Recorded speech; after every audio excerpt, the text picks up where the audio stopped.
Litshana njani mthwakazo omuhle silamukela njalo kwesinye isiqephu sethu sezindaba ngumsakazo we-Citizens Movement Radio namhla ngoLwesibili zingamashumi 30 kuMabasa ngomnyaka ka-2025. Indaba lizethulelwa ngikhethiwe Chuma. Ngesikhangele sihamba phambili namhlanje. Ukwehluleka kokuqakathekisa izinto lapho Mnangagwa ephisana ngezimota kubutho ilizwe liphakathi kokwehluleka ngezomkhonomi. Abasha baseZimbabwe sebekhuthazwe ukuba balingise intsha yaseMadagascar ngokwala udaba luka-2030. Abesifazane babahlukuluzeka kakhulu ngemiphumela yenkohlakalo. Nanzi indaba zethu ngokugcweleyo.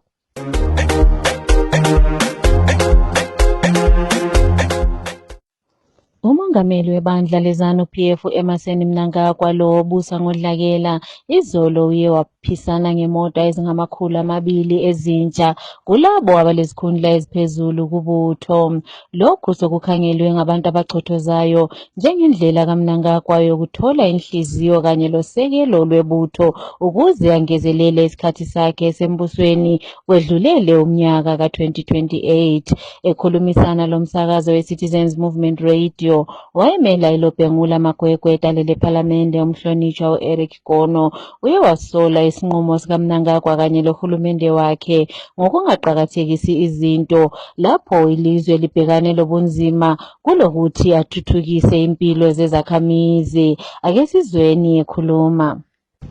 Kambe sure abantu bayathengelana izimota empilo esibhedlela akula maphetha.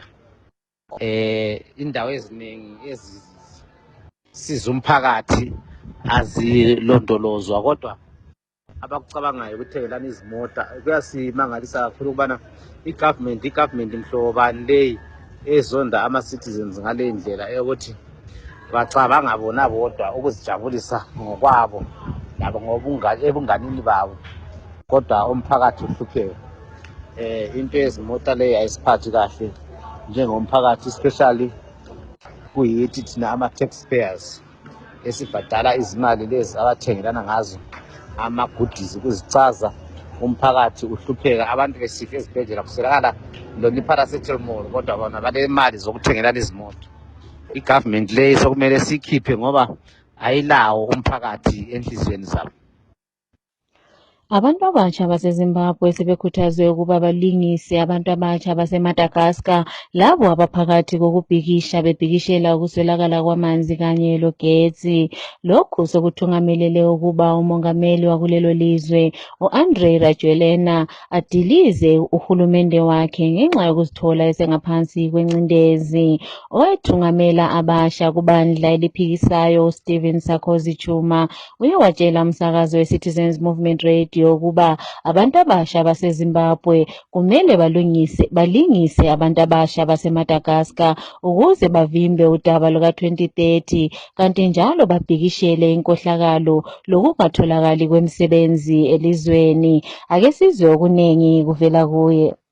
Our message to the young people in Zimbabwe across all the political divide is that they must take a leaf from young people in Madagascar who rose against the dictatorship of Andry Rajoelina, demanding that they must have access to water, demanding that they must have electricity.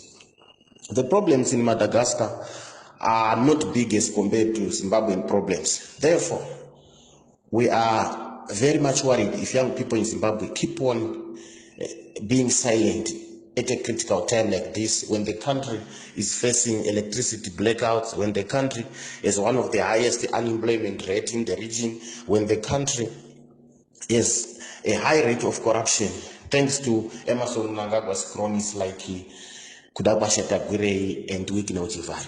So our clarion call to young people of Zimbabwe is that they must emulate young people from other parts of the African continent who have shown that it is possible to take on the regime. We have shown that it is possible to question the order of the day. We can't continue at this rate. We can't allow Emmerson Mnangagwa to speak about 2030 when we know that the constitution clearly says that a president must have 2 terms. So it is on us as young people to demand that Emmerson Mnangagwa must step down at the end of his 2-year term, and also demand accountability from the government. This is our call to young people in Zimbabwe across the political divide. Omunye wabathungameli kubandla eliphikisayo uSithabile Mlilo uthi abantu besifazane yibo abathwala nzima kakhulu ngenxa yemiphumela yenkohlakalo le eyenziwa yilabo abahlanganela lo-Emmerson Mnangagwa kanye lohulumende webandla leZANU-PF. Umlilo uye watshela umsakazo we-Citizens Movement Radio ukuba baningi omama ababhubhela ezibhedlela. Lokhu kusenziwa inkohlakalo ngenxa yokuba imali eningi iyatshontshwa injalo ikholiswa yilabo abazithi bangosomabhizinisi kulokuthi ihlanganiswe leyo mali iyesiza ugatsha lwezempilakahle. Ake sizweni okuningi kuvela kuye. Good evening, listeners. I hope I find you well wherever you are. And just to put my few thoughts on the issue of corruption and what it's actually doing towards women. Corruption is actually left women being at the very bottom of the receiving end of everything, because at the end of the day, with all the corruption that is happening in the country, it's us the women who mostly suffer, because women, we are the ones who are actually look after the whole family and also look at our children mostly. And you find that at the end of the day, when all this corruption is actually happening in this country, money is being lost, jobs are being lost, nothing is actually moving in this country. And when it comes to health, there is no accessible or quality sexual and reproductive health services for both girls and women. It's not even available in this country. And also, there's no financing of maternal health. You'll find that HIV prevention, there's a lot of women who are affected by that, and also the menstrual health management and essential medicines.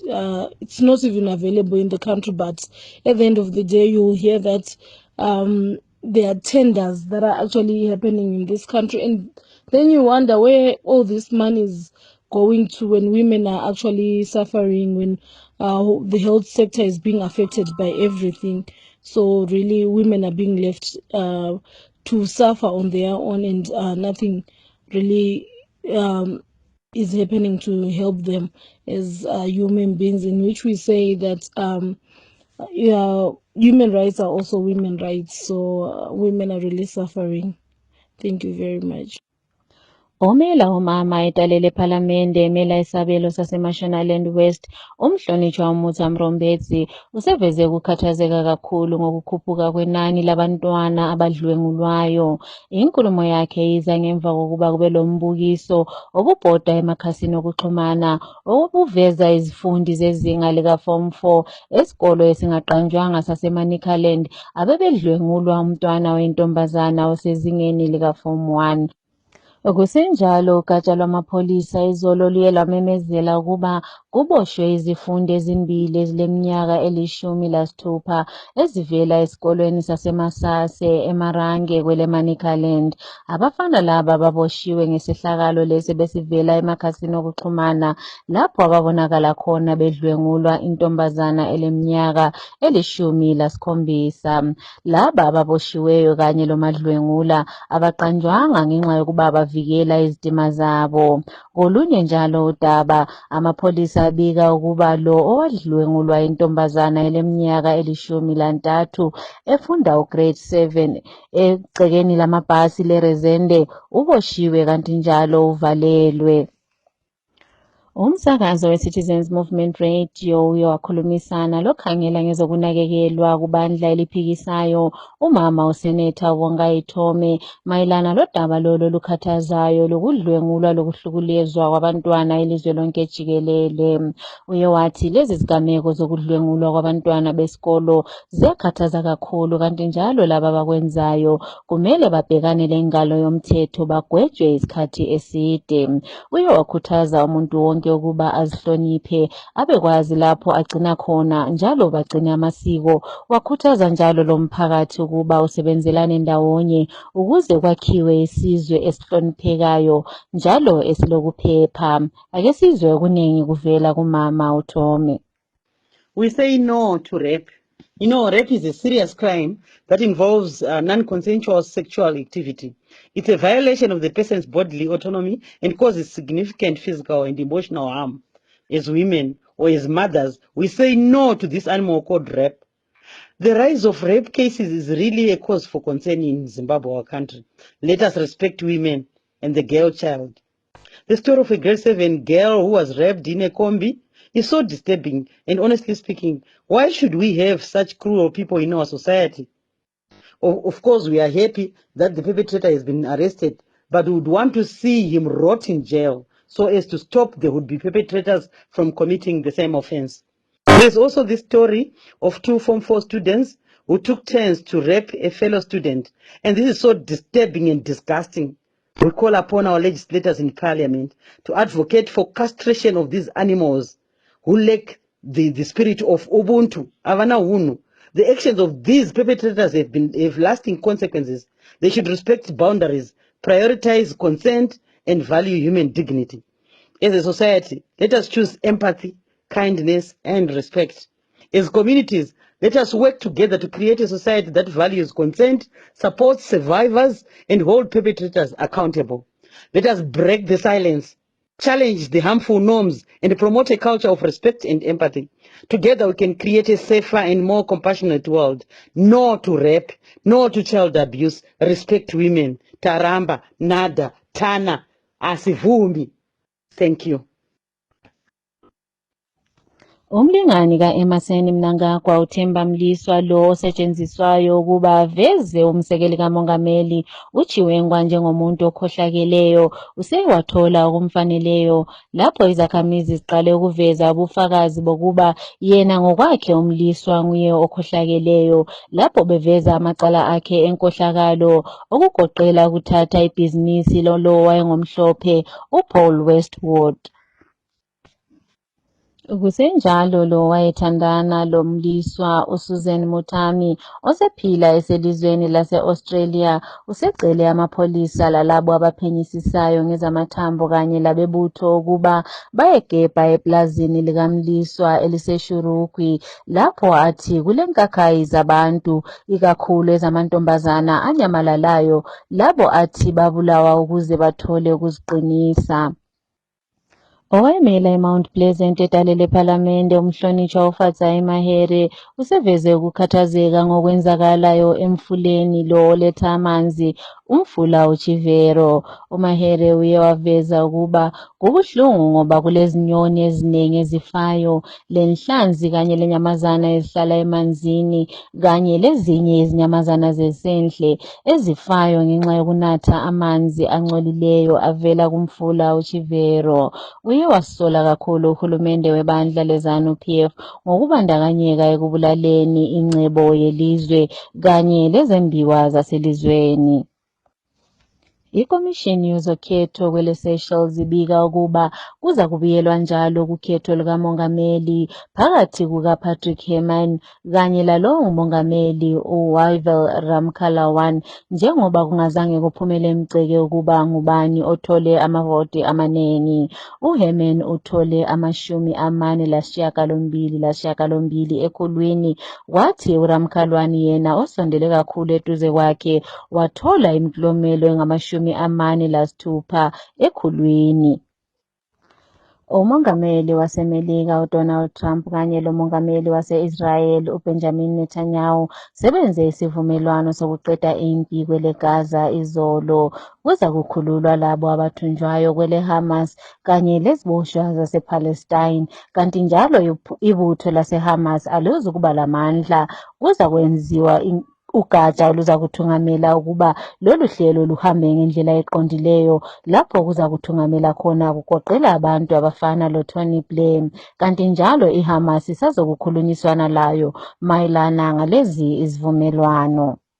Inhlanganiso yenguqu ilizwe lonke jikelele siyephule amaphuzu amathathu kuzwe lase-South Africa ngemva kokuba bedlalise umdlali obengamelanga adlale emdlalweni ye-World Cup qualifier emdlalweni wabo leLesotho. Inhlanganiso le iye yabhadalisa njalo inhlanganiso yenguqu ye-South Africa iSAFA imali engange-200,000 Lesi sinqumo siza kuchiya ilizwe lase-South Africa lilokhe liphezulu lilamaphuzu 14 bese belandelwa iBenin, leNigeria kanye leRwanda abehlukene ngamaphuzu 3. ISouth Africa iza kudlala leRwanda kanye leZimbabwe kunyanga ezayo emidlalweni yabo emibili yokugcina. Emidlalweni ye-English Premier League edlalwe izolo kusihlwa, iqembu le-Everton le-West Ham zibe ngujikelo bhanqa. Ohlohle kuqala kuqembu le-Everton nguMichael Keane ohlohle emzuzwini elishumi-8, kwathi ukapteni we-West Ham wazohlohla laye emzuzwini engama-65 uJarrod Bowen. Lo bekungumdlalo wokuqala womqeqeshi omusha weqembu le-West Ham.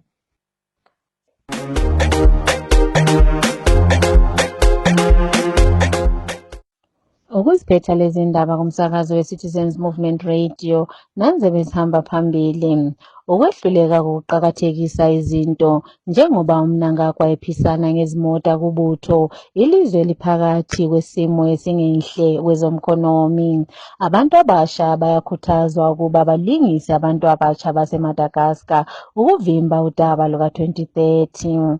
Abesifazana yibo abahlukumezeka kakhulu ngemphumela yenkohlakalo.